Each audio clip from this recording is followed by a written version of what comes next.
आज का बाइबल वचन 28 जनवरी 2026। यहोवा परमेश्वर ने जितने बनैले पशु बनाए थे उन सब में सर्प धूर्त था। और उसने स्त्री से कहा, क्या सच है कि परमेश्वर ने कहा है कि तुम इस वाटिका के किसी वृक्ष का फल न खाना? स्त्री ने सर्प से कहा, इस वाटिका के वृक्षों के फल हम खा सकते हैं, पर जो वृक्ष वाटिका के बीच में है उसके फल के विषय में परमेश्वर ने कहा है कि न तो तुम उसको खाना और न उसको छूना, नहीं तो मर जाओगे।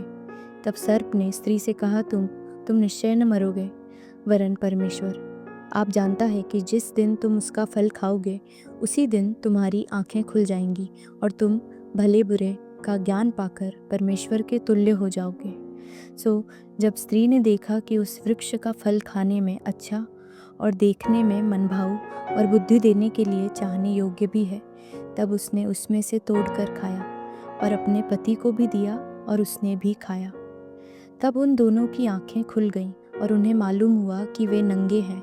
उन्होंने अंजीर के पत्ते जोड़ जोड़ कर लंगोट बना ली।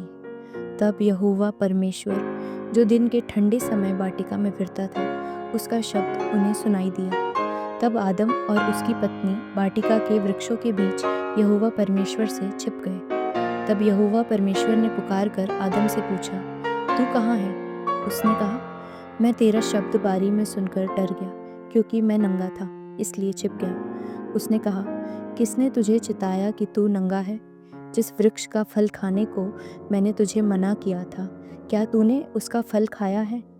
आदम ने कहा, जिस स्त्री को तूने मेरे संग रहने को दिया है, उसी ने उस वृक्ष का फल मुझे दिया और मैंने खाया।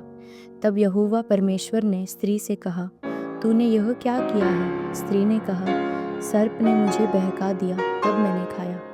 तब यहोवा परमेश्वर ने सर्प से कहा, तूने जो यह किया है, इसलिए तू सब घरेलू पशुओं और सब बनैले पशुओं से अधिक शापित है। तू पेट के बल चला करेगा और जीवन भर मिट्टी चाटता रहेगा। और मैं तेरे और इस स्त्री के बीच में और तेरे वंश और इसके वंश के बीच में बैर उत्पन्न करूँगा। वह तेरे सिर को कुचल डालेगा और तू उसकी एड़ी को डसेगा। फिर स्त्री से उसने कहा, मैं तेरी पीड़ा और तेरे गर्भवती होने के दुख को बहुत बढ़ाऊंगा। तू पीड़ित होकर बालक उत्पन्न करेगी और तेरी लालसा तेरे पति की ओर होगी और वह तुझ पर प्रभुता करेगा। और आदम से उसने कहा, तूने जो अपनी पत्नी की बात सुनी और जिस वृक्ष के फल के विषय में मैंने तुझे आज्ञा दी थी कि तू उसे न खाना, उसको तूने खाया है, इसलिए भूमि तेरे कारण शापित है। तू उसकी उपज जीवन भर दुख के साथ खाया करेगा और वह तेरे लिए कांटे और ऊंट कटारे उगाएगी और तू खेत की उपज खाएगा और अपने माथे के पसीने की रोटी खाया करेगा और अंत में मिट्टी में मिल जाएगा, क्योंकि तू उसी में से निकाला गया है। तू मिट्टी तो है और मिट्टी ही में फिर मिल जाएगा। और आदम ने अपनी पत्नी का नाम हव्वा रखा, क्योंकि जितने मनुष्य जीवित हैं उन सब की आदिमाता वही हुई। और यहोवा परमेश्वर ने आदम और उसकी पत्नी के लिए चमड़े के अंगरखे बनाकर उन्हें पहना दिए। फिर यहोवा परमेश्वर ने कहा, मनुष्य भले बुरे का ज्ञान पाकर हम में से एक के समान हो गया है, इसलिए अब ऐसा न हो कि वह हाथ बढ़ाकर जीवन के वृक्ष का फल भी तोड़कर खा ले और सदा जीवित रहे। तब यहोवा परमेश्वर ने उसको अदन की वाटिका में से निकाल दिया कि वह उस भूमि पर खेती करे जिसमें से वह बनाया गया था। इसलिए आदम को उसने निकाल दिया और जीवन के वृक्ष के मार्ग का पहरा देने के लिए अदन की वाटिका के पूर्व की ओर करूबों को और चारों ओर घूमने वाली ज्वालामय तलवार को भी नियुक्त कर दिया। अंतिम प्रार्थना।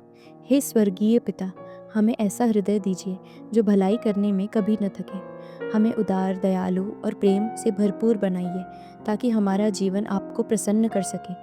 यदि हो सके तो यह दुख का कटोरा मुझसे टल जाए, परंतु मेरी इच्छा नहीं, तेरी इच्छा पूरी हो। मैं तेरे हाथों में स्वयं को सौंपता हूँ। जो मार्ग तूने ठहराया है उसी पर मैं चलूँगा। मुझे शक्ति दे कि मैं तेरी आज्ञा में स्थिर रहूं।